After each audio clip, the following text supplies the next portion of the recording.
And a very good morning to you. Hello, Susanna. Hi, Lukasz. Hi, everyone. Susanna Romantsova, Equality, Diversity and Inclusion Leader, IKEA Poland. We started the first day of the conference talking about trends and hoping also that D&I fatigue will not be among those important trends in 2022. So we're here to talk about recognizing D&I fatigue and trying to overcome it, perhaps. Can we start with what D&I fatigue is in practical terms, Susanna? Well, the answer to this question will be a bit longer, but I wanted to start with what you just said, that hopefully it won't be the trend. I personally think it will be.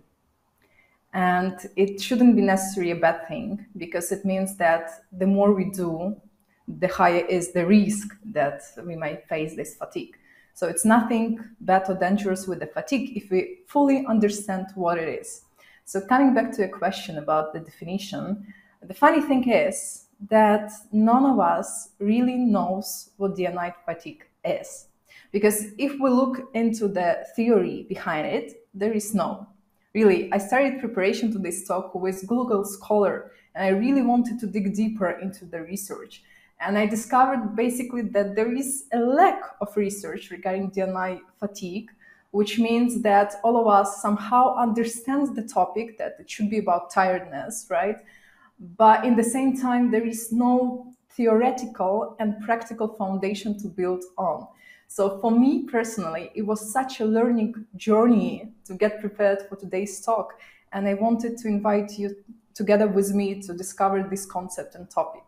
So starting with the definition, I've been thinking, if there is no theoretical framework, what other framework may we use that will be most close to the topic of D&I fatigue?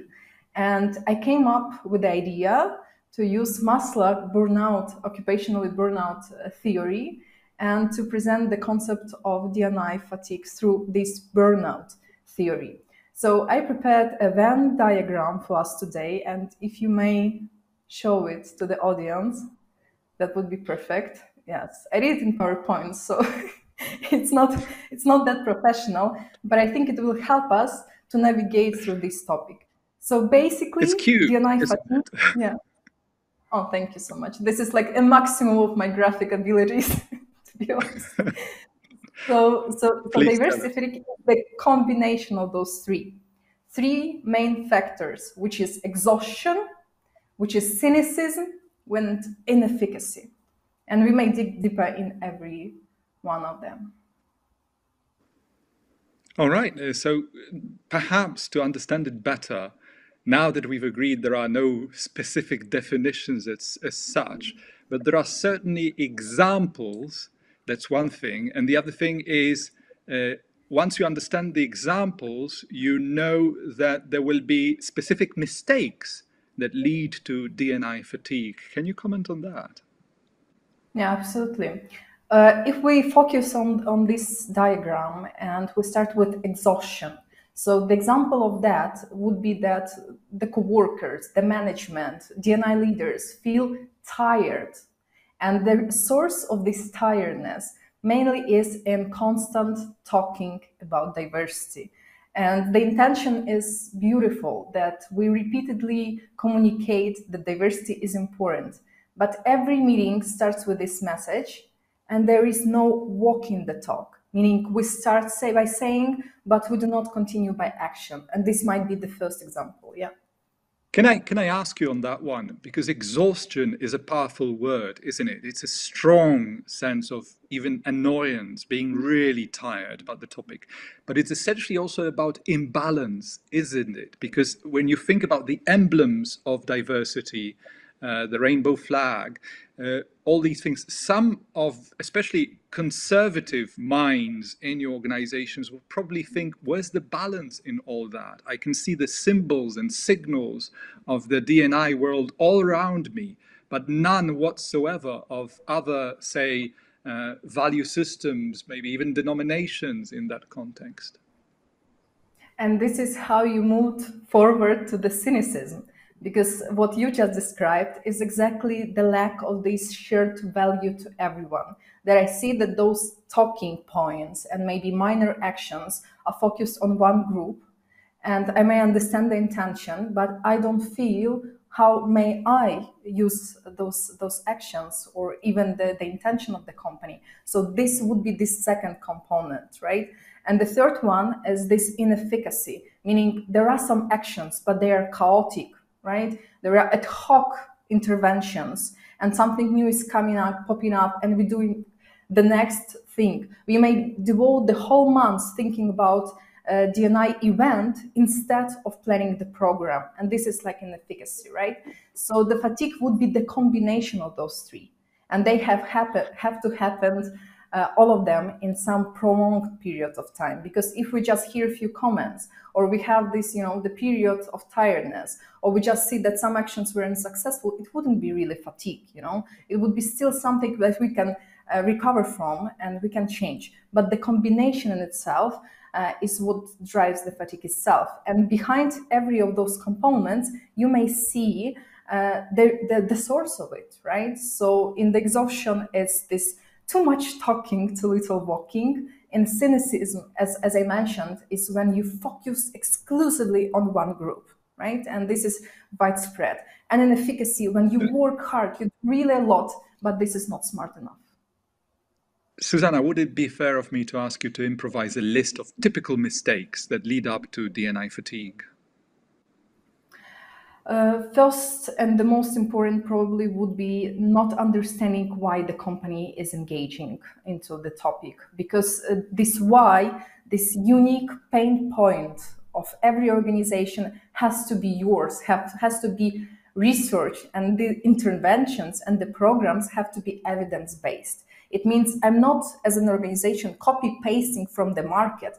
I really researched well my company internally. I see the pain point and I am addressing that in strategical way. So that would be the major one. And the communication, which you mentioned, I'm not dividing in and out groups. I'm building the message for all. Mm-hmm. How do you avoid D&I fatigue? Basically, you do the opposite to everything that I just described, right?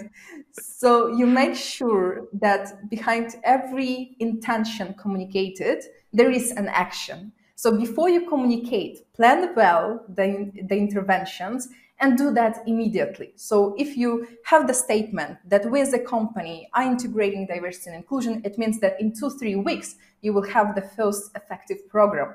And the program would address the needs of all co-workers with precise emphasis on marginalized represented groups, of course, but it would be communicated to all. And you will look into those programs and would see what 20% of my actions would bring those 80% of results. So you're combining those three aspects and basically do the opposite.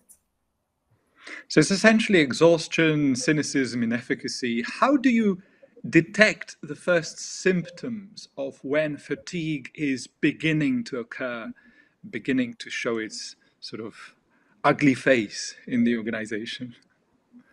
I think when you see the repetition of those three, so you hear some jokes, you see that the things don't happen, right, on the management level.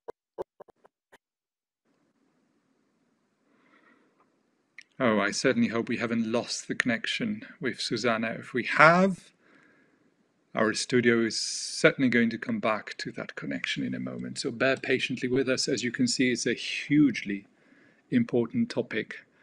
Actually, one of the possible trends, as Susanna emphasized, it's quite likely that this is going to be an important trend in 2022, and I couldn't agree more with her on that one, in fact. So as we've discussed so far, fatigue is also linked to imbalance in communicating D&I values that people sometimes find difficult to relate to inside the organization. Stay with us. We'll do our best to reconnect with Susanna in a moment. And we are back, hopefully. Hello again. Hi, it's too windy today. It's too windy, or is it the famous 1984 Big Brother is watching you? Maybe, there is such a high All risk right. of D&I fatigue that we Exactly. get. let's connection. let's try and catch up. How do we overcome fatigue? Let's try and make it actionable. How do you overcome fatigue once you see it happen in the organization? Okay, the number one thing, don't panic. Because if you identify it and this is your situation, there is a way back. You have to restart, you have to start over. But in order to do that, firstly you need to analyze and understand why that happened, right? So if you made this audit of the situation, what went wrong and how to correct it, you have the results and learning. Then this is the moment to meet with the coworkers, with all your company, and said, you know what, we screwed up. That was the learning journey of us, and maybe something went wrong. So we analyzed that, we made our learnings actionable, and we are ready to change it. And once you said it, once you admit the mistake, because this is extremely important to openly, genuinely talk that you're on this learning journey, admitting that, and then you propose and present a new actionable strategy. And this actionable strategy, obviously showing what you're doing in the different way, so to avoid the situation in the future. Susanna, we've got a comment and a question and a metaphor coming from our audience, specifically from Isabella. Do listen. Sometimes I feel like appeasing majorities is like buying a gift to your child when another one is having their birthday.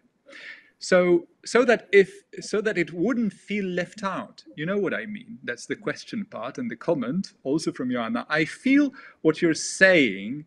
To keep the paraphrase, I would say that each child has birthday one a year, so everyone gets a gift one day. So how can we make sure that majority is included in some way? Maybe some inclusion initiatives, not dividing per diversity dimension.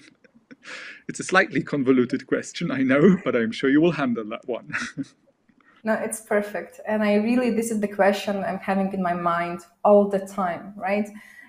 In the essence of diversity is for everyone, and if we keep the issue and understanding of intersectionality, that actually it's not about gender, age, sexual orientation, nationality, and abilities, right? It's about every one of us. And the thing is, if we are really communicating that well, intersectionality, understanding that diversity is not excluding anyone, and then in every action you take, also communicate the advantage to the majority. For example, you do the gender equal pay research, right? And you have the interventions. In many cases, there are also situations when men earn less than women in some positions. It happens from our experience. But the companies do not communicate that they also correcting those cases, right? They emphasize mainly on lower earnings of women, which is true, but they do not communicate that aspect, which is important. Then caregiving opportunities.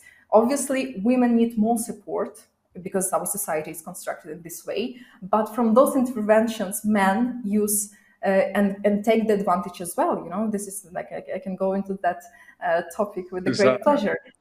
Yeah, Susanna, women need more support because some societies are constructed in that way. How euphemistic of you.